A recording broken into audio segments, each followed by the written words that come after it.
लोग कहते हैं कि करबला में हज़रत इमाम हुसैन की मदद के लिए कोई नहीं आया, लेकिन सच तो ये है कि उस दिन ज़मीन और आसमान की हर ताकत उनकी एक आवाज़ पर लड़ने के लिए तैयार थी।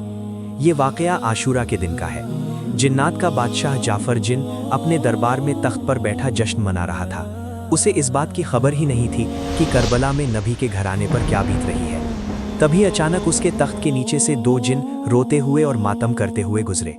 जाफ़र ने उन्हें रोका और पूछा, अरे आज तो खुशी का दिन है, तुम लोग क्यों रो रहे हो?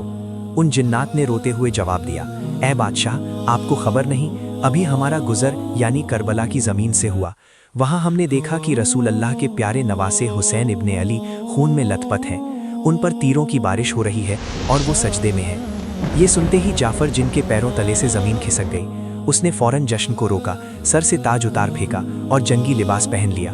उसने अपनी तलवार निकाली और जिन्नात के एक बड़े लश्कर को लेकर हवा से भी तेज़ रफ्तार में करबला की तरफ दौड़ा। जाफ़र कहता है, जब मैं करबला की फ़िज़ाओं में पहुंचा तो मैंने एक अजीब मंजर देखा।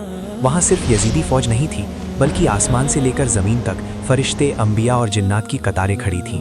वो सब अपनी बारी का इंतज़ार कर रहे थे कि इमाम हुक्म दे तो वो दुश्मनों को ख़त्म कर दें। भीड़ इतनी थी कि जाफ़र को रास्ता नहीं मिल रहा था।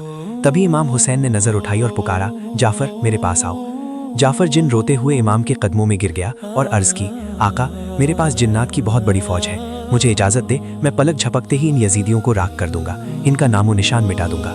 मगर इमाम हुसैन ने बड़े ही सुकून से फरमाया, नहीं जाफ़र, रुक जाओ।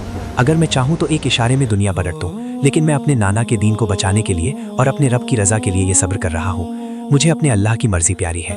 तो दोस्तों याद रखना, करबला में इमाम हुसैन बेबस नहीं थे।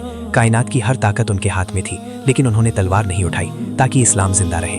करबला का ये मंजर बताता है कि जीत हथियार की नहीं बल्कि सब्र की होती है। अगर आपके दिल में भी इमाम हुसैन के लिए मोहब्बत है तो कमेंट में या हुसैन ज़रूर लिखें और ऐसे ही इस्लामिक वाक़यात के लिए चैनल को अभी सब्सक्राइब करें।